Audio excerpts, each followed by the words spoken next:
नमस्कार दर्शक बंधु मु रश्मि आपण समस्त को वेलकम करछि रश्मिस्किचन रा गोटे टेस्टी एपिसोड रे। आज मु आपण मानक पय नै के एकदम मजेदार आ बहुत ही चटपटा साग पकोड़ी यार रेसिपी चलंतो सीखि नबा।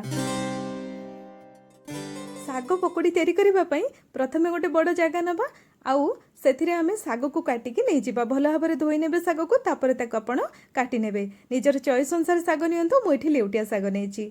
एबे आमे सेथिरे 1.5 कप पाखापाखी बेसन नहीं जिबा। वर्तमान सेथिरे आमे 2टा कट्टा पियाज पकई नबा। वर्तमान धनिया पत्र पकेइबा। भेसुंगा पत्र को काटिकी रखिछि ताको मु पकई नेली। एबे आमे सेथिरे टिके अदा आउ 2 कोला रसुण को छोट छोट काटिकी पकई नबा। वर्तमान सेथिरे आमे 1 चमच चाउल चूना मिसेबा। चाउल चूना नथिले सेथिरे आपण टिके कॉर्नफ्लोर भी पकई परिबे। आधा चमच हळदी और स्वाद अनुसार लूण पकई नेबे। टिके जीरा पाउडर पकेबा आ ता सहित 5टा कंचा लंका को मुठी बाटिकी रखिछि ताको मु पकोछि। आपण टेस्ट अनुसार लंका पेस्ट पकांतु आ लंका पेस्ट रे बहुत ही बढ़िया फ्लेवर आसी थाए आ टेस्ट अनुसार ही आपण पकेबे। एबे हमें अल्प अल्प पानी देकी ताको हमें चकटी नबा।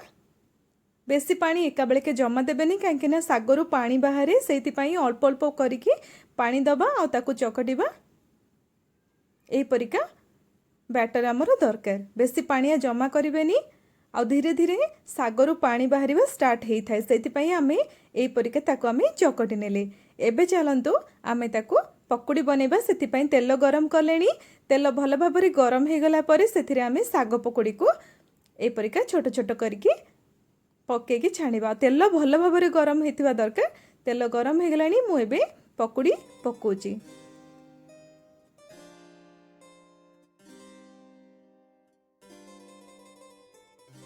ए पकोड़ी खाइबा पई ना बहुत ही टेस्टी हे थाए। पूरा पूरी मार्केट परिका झुरझुरिया पकोड़ी हे थाए। तो आपण माने पकोड़ी निश्चय बनांतु। सागरु एकदम हेल्दी पकोड़ी हमर बनिबो। ए देखंतु टिके समय फ्राई हे गला परे आपण माने देखिबे रे कलर चेंज हे गलानी आ कलर ए परिका चेंज हे गले ना हमर पकोड़ी रेडी हे गला बोली आपण माने जानि परिबे। एबे चलंतु हमर पकोड़ी को हमें छाणी की बाहर करनबा। हमर पकोड़ी देखंतु केते बढ़िया देखा जाउची। आ पकोड़ी को हाई फ्लेम रे छाणीबे। पकोड़ी छाणी साला परे ताको हमें टिश्यू पेपर ऊपर किंबा जे कोनोसी किचन नैपकिन ऊपर रखि नबा। ए परिका बाकी पकोड़ी सब को छाणी नबा हमें।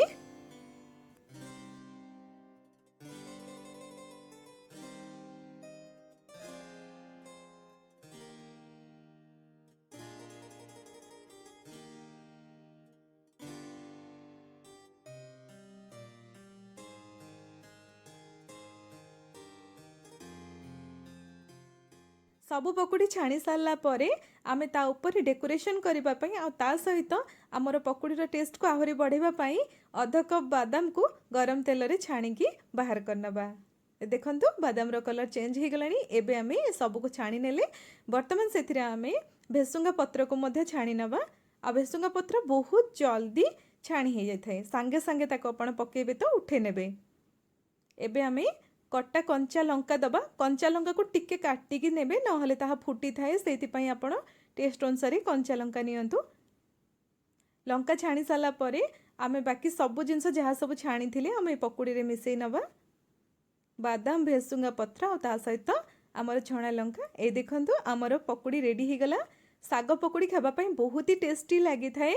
आपण ए पकोड़ी को निश्चय तैयारी करंतु। खाइबा पाई पकोड़ीटा बहुत ही टेस्टी। आपण ए साग पकोड़ी को निश्चय तैयारी करंतु। निजर चॉइस अनुसार साग पकेकी आपण पकोड़ी निश्चय बनांतु। बहुत टेस्टी लागि थाए। ता सहित ए पकोड़ीर क्रिस्पीनेस बहुत समय जाय रही थाए। तो आपण याकू गेस्ट आसीबा पूर्वरु छाणी की रखि परिबे। ता सहित ए पकोड़ी को ए परिका सजेई की ही परसिबे। आशा करछि आपण माननकु ए पकोड़ीर रेसिपी निश्चय पसंद आस्थिबो। जदि भल लागिला ताहले वीडियो को लाइक करके मो चैनल को सब्सक्राइब करनेबे।